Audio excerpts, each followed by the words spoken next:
आओ बेटा, बदलाव लाना है ना, आओ आ जाओ। अच्छा क्या नाम है? संजना। लेकिन अगर पूरा महीना वो शराब अलग अलग तरह से, जैसे पानी की तरह पतला, मांट की तरह गाढ़ा, फटा हुआ, पीले रंग का, हरे रंग का, तो वो आपको दिक्कत करता है और बहुत सारी इन्फेक्शन, लंबी बीमारियां लाता है। जिन भी महिलाओं में धात रोग लंबे समय से हो, तो आपको धीरे धीरे करके योनि के आसपास की मांसपेशियां बहुत ज्यादा कमजोर हो जाती हैं शराब की वजह से। और वहां पे क्या होता है, खुजली होना, महिलाओं में पेशाब नहीं रुकता, हंसने में पेशाब आ रहा है बार बार, थोड़ा सा तेज आ गया, एकदम से नहीं रोक पाए, तो वहां पे क्या करना है आपको?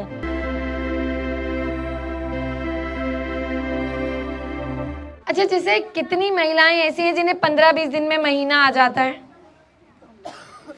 या महीना ज्यादा आता है, उसमें जमा हुआ गंदा खून निकलता है? बोलो। अच्छा, ऐसा कैसे है कि किसी को दिक्कत नहीं है? और अभी मैं कहूंगी ना कि हमें जांच करनी है, सब अपने घर से रिपोर्ट लाइए और क्या क्या दवा खा रहे हैं लेके आइए, सब इतनी इतनी फाइल लेके आएंगे। अगर मैं अभी बोल दूं फ्री में दवाई देनी है, जांच करनी है और दवा देंगे, चलेगा, सबकी फाइल निकलेगी, तो क्यों नहीं बता सकते?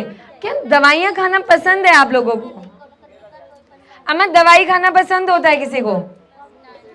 तो फिर जो घर की चीजें हैं, आप अपनी बीमारियां बताएंगे तभी तो आपको समाधान मिलेगा। आओ बेटा, बदलाव लाना है ना, आओ आ जाओ। अच्छा क्या नाम है? संजना। संजना, पहले ये बोलना, आपकी उम्र कितनी है? 17। तेज बोलना है। मैं एक लड़की हूँ। 17। बोलो, मैं एक लड़की हूँ। मैं एक लड़की। तेज। मैं एक लड़की हूँ। मैं एक लड़की हूँ और मुझे पीरियड्स आते हैं। मुझे पीरियड आते हैं। घबराना नहीं है, तेज बोलो, जितना तेज मम्मी पे चिल्लाती हो। चलो बोलो, बोलो बेटा, शर्माना नहीं, चलो बोलो। बोलो, मैं एक लड़की हूँ मैं एक लड़की हूँ और मुझे पीरियड्स आते हैं। मुझे पीरियड आते हैं। और क्या घबराना इसमें? अब बताओ क्या दिक्कत है? नहीं आते, आगे पीछे चढ़ के आते हैं। कितना गैप आ जाता है? 2-3 महीने? दो हाँ 2-3 महीने। तो डरना क्यों है? अच्छा, आपने किसको बताया ये? मम्मी के। तो मम्मी ने क्या बोला? दिखा देंगे। दिखा। और कितने समय से दिक्कत है? हेवर से है। हाँ 6 महीने। 6 महीना। और 6 महीने में तुमने कहाँ दिखाया? अभी नहीं दिखा। धात रोग। जैसे ये 2 बच्चियां बैठी हैं, इन्हें भी ये खुद को समझ पाएंगी। महिलाओं की योनि में, आप लोग अब सुनना, ठीक है? बच्चों को बताना भी है। आपको भी धात रोग है, शरीर कमजोर है, कितना भी खा लो। अब सुनो क्या होता है। महिलाओं की योनि में एक अलग तरह का शराब होता है। वो शराब सबकी योनि में रहता है, लेकिन अगर वो महीने से 3-4 दिन पहले या बाद में है। लेकिन अगर पूरा महीना वो शराब अलग अलग तरह से, जैसे पानी की तरह पतला, मांट की तरह गाढ़ा, फटा हुआ, पीले रंग का, हरे रंग का, तो वो आपको दिक्कत करता है और बहुत सारी इन्फेक्शन, लंबी बीमारियां लाता है। और जब लंबे समय तक रहता है तो वो आपकी हड्डियों को इतना कमजोर कर देता है, आपकी कमर में दर्द रहता है। इधर आओ। आपको धात रोग कितने समय से है?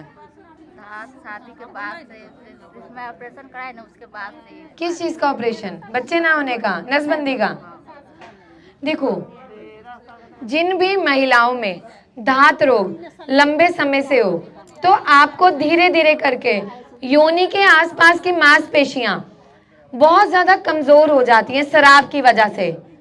और वहां पे क्या होता है, खुजली होना, या बच्चादानी के अंदर पूरा सूजन आना, तो कैंसर होने के चांस होते हैं, जिसके बारे में आप सुनते हो ना। बिहार, यूपी में बहुत महिलाओं की कैंसर से मृत्यु हुई, गर्भाशय में, योनि में। वहां पे आपको क्या करना है? हरी इलायची पता है सबको, छोटी वाली हरी देखो, जो भी मैं आपको चीजें बता रही हूँ, ये वो चीजें हैं जो मैं अपने मरीजों से करवाती हूँ। ऐसा नहीं कि आपको दवा की जरूरत नहीं, आयुर्वेदा में है इसका इलाज, आप कुछ भी लो, कहीं भी लो, कोई दिक्कत नहीं। लेकिन पहले आप ये चीज करो और शुरुआती दिनों में हो, बहुत आराम मिलता है। अब क्या करना है, 2 दाने हरी इलायची के रोजाना सुबह आपको चबाकर खाने हैं, ऊपर से पानी पीना है।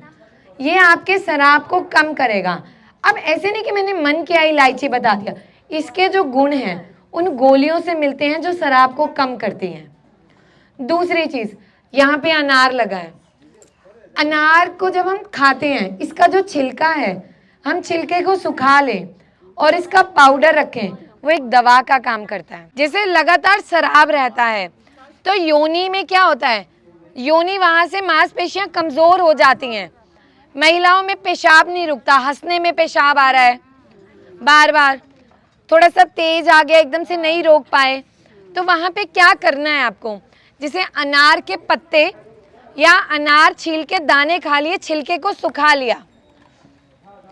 लिया, उसका पाउडर लेना है और थोड़ी सी फिटकरी का पाउडर बना लो।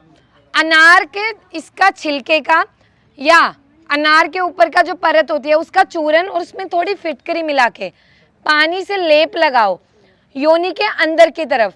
जितनी भी आपको खुजली है योनि के बाहर के हिस्से में या अंदर के हिस्से में, या मांसपेशियां कमजोर हो गई, उसमें आपको तुरंत आराम मिलेगा। आप 4-5 दिन करेंगे ना तो आपको अपने आप ही आराम दिखने लगेगा। इसको हम पिचू धारण बोलते हैं आयुर्वेद में, जैसे पहले के समय लोग करते थे। या आप क्या करो, जो लेप है, लेप को रुई में लगा लो और रात को योनि के अंदर के हिस्से में रुई से उसको रख दो और सुबह उठ के उसे निकाल दो, बहुत ज़्यादा आराम मिलेगा। अच्छा, कोई ऐसी बीमारी जिससे आपके गांव में महिलाएं सबसे ज़्यादा परेशान हैं? बच्चादानी में रसौली, किस किस की बच्चादानी निकल रखी है? अच्छा, किस किस ने गर्भाशय और योनि में होने वाले कैंसर के बारे में सुना है? कैंसर क्या होता है? कैंसर एक बीमारी है। क्या बीमारी है?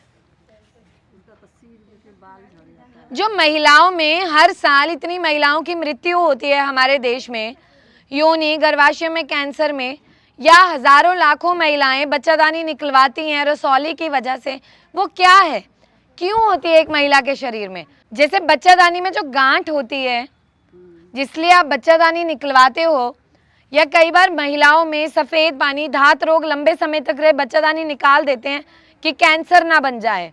क्या होता है कैंसर? अच्छा, कोई ऐसी चीज़ होती है जैसे लौंग है, लौंग की तासीर क्या है, गर्म या ठंडा?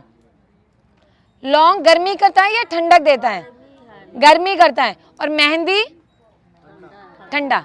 जैसे इनकी तासीर है, हमें जानकारी है, ऐसे कैंसर भी अलग अलग तरह का है, जानकारी होना जरूरी है।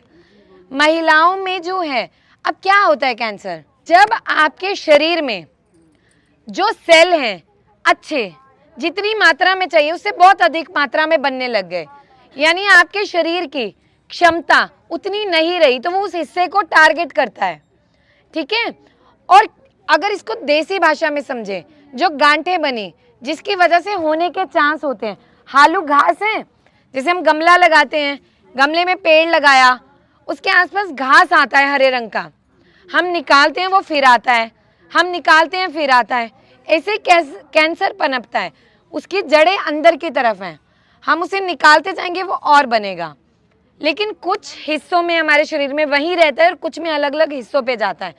तो वहाँ पे आपका खान पान, दिनचर्या, और अगर आपको पहले से पता चल जाए और अगर आप उसे रोकथाम कर लें तो वो दिक्कत कभी आपको इतनी हो ही ना। और इसलिए महिलाओं में जब सफ़ेद पानी शुरुआती दौर में होता है तो हम उन्हें हमेशा बोलते हैं आप इलायची खाइए। दूसरी चीज़, आम के पत्तों का काढ़ा, आम के जो ताज़े पत्ते होते हैं 3-4 पत्ते लेके 1 गिलास पानी में उबालिए और जब वो पानी 1/4 रह जाए तो उसको खाली पेट पीजिए शाम के समय, आपको बहुत आराम मिलेगा, ठीक है। अच्छा, कितनी महिलाएं ऐसी हैं जिनकी नाभि खिसक जाती है, धरण बोलते हैं जिसको, क्या इलाज है? पेट बैठाना पड़ता है, दाई जो गांव की होती है खींच के पेट पे वो करती हैं, यही करती है ना, लेकिन फिर कुछ समय में वैसा होता है और किसी के हाथ में बख्श होती है कि नहीं होता। कितना भी दवा खा लो आराम नहीं मिलता। पता है आयुर्वेद में जैसे हमारे वेद हैं, 4 वेद है ना हमारे, तो हमारे वेदों में संहिताओं में बताया गया किसी भी महिला में अगर नाभि खिसकती है बार बार या पुरुष में, और वो धरण अगर आपकी नाभि ऊपर की तरफ खिसकी तो हर समय आपका उल्टी का मन करेगा, गैस बनेगी, पेट में अफारा रहेगा। अगर वो नीचे की तरफ खिसका तो आपको बार बार लेटिन आएंगी, गैस बनेगी। लेकिन इसका सबसे बढ़िया और घरेलू उपचार क्या है? 2 चम्मच हरी सौंफ और 1 चम्मच गुड़ पुराना, इसको मिलाइए और सुबह उठ के खाली पेट इसका जो वो बनाया मिक्सचर उसको खाना है और ऊपर से पानी पी लीजिए। और उसके बाद लगभग आधा घंटा कुछ नहीं खाना, और आप लोग 21 दिन लगातार करिए। कितनी भी पुरानी से पुरानी नाभि किसी की खिसकती हो, आपने हजारों दवाइयाँ करा ली, इससे बिल्कुल ठीक हो जाती है। और ये ऐसी चीज़ है जो इतने सालों से हम लोगों को बताते आए और लोगों को करवाते आए हैं। अच्छा, कोई और बीमारी है जिससे आप लोग परेशान हैं? दांत खाज खुजली, जिसमें आप बहुत तरह की, जैसे स्तनों के नीचे बहुत खुजली होती है, हाथ में पसीना, पैर में पसीना। अच्छा, पसीना क्यों आता है बहुत ज्यादा? जब हमारा पित्त बढ़ता है, शरीर में गर्मी है। अब आपको क्या करना है? ठंडक लानी है। आपके गांव में ना देखो खजूर के कितने पेड़ लगे, देसी खजूर लगी है ना। अगर आप सिर्फ खजूर के पत्तों का, खजूर के पत्ते 3-4 पत्ते लिए, उसमें 1 चम्मच गोंद या आधा चम्मच मुलेठी पाउडर रात को पानी में भिगो के रख दो, किसी भी मिट्टी के बर्तन में, कुल्हड़ में, और सुबह उठ के उसका घोल बना लो और 10-11 बजे के आसपास उस घोल को पी लो। आपको कितना भी पसीना आता हो वो कम होने लगता है।